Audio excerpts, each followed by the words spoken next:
Every day, Siskin Children's Institute passionately serves children with disabilities and their families that might otherwise be making this journey alone.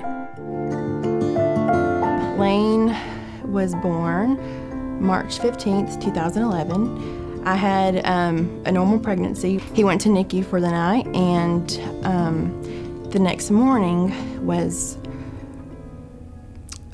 probably one of the worst days of our lives. We got the news that he started having seizures.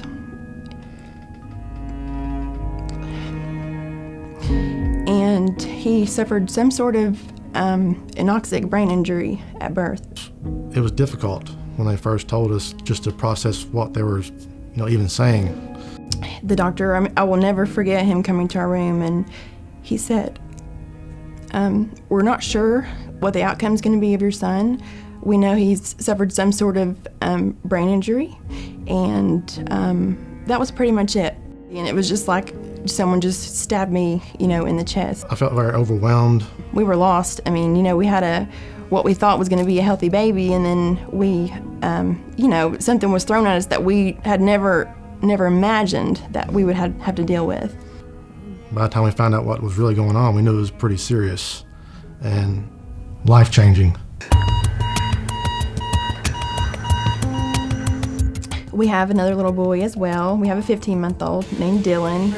And so from the time we get up, it's, go, go, go. Lane is having to be suctioned quite a bit, so that takes up a lot of our mornings. We have to suction him. He's not able to sit up on his own, so we have to make sure he's positioned in a way that's, good for his airway.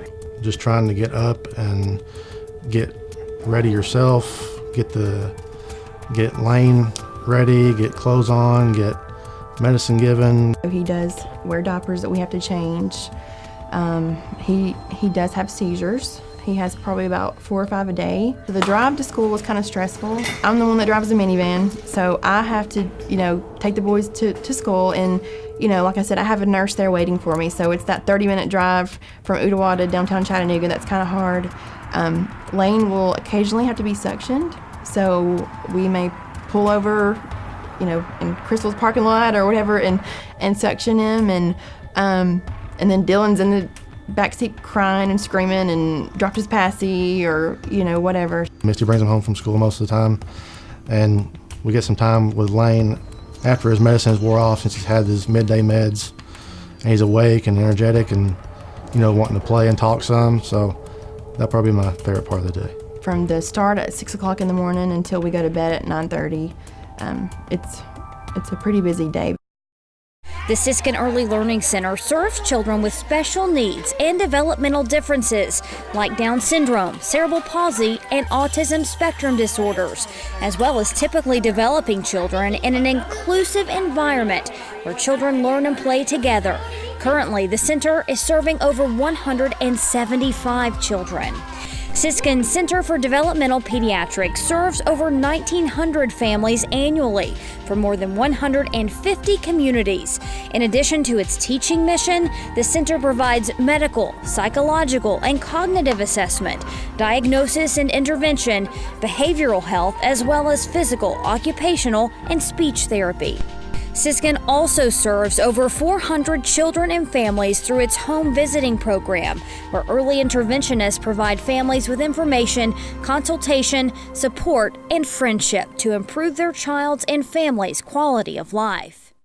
When I went and toured the first time, I left there and I called my mother-in-law, and I was sobbing and I was just crying. And I remember talking to her on the phone, and she said, "Was it kind of hard, seeing kids with special needs?" I said, "No." I said, "I think it was more, these are happy tears. Like Lane's, this is where he's supposed to be." They have a way of always including him no matter what. He has an important role. They make him feel, special and important. So everybody here knows somebody that can help with something. Right, yeah. So if we ever have a question, we know that somebody here is going to know how to get us in touch with help for whatever we need, equipment or that kind of thing. I want Lane to know that he has changed my life for the better.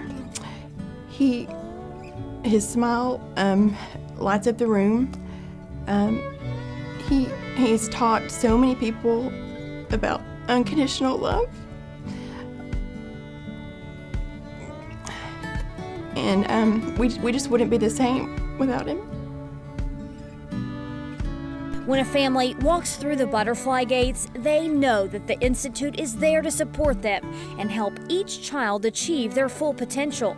Following the vision of its founders, Siskin Children's Institute will continue its work to create the great future every child deserves.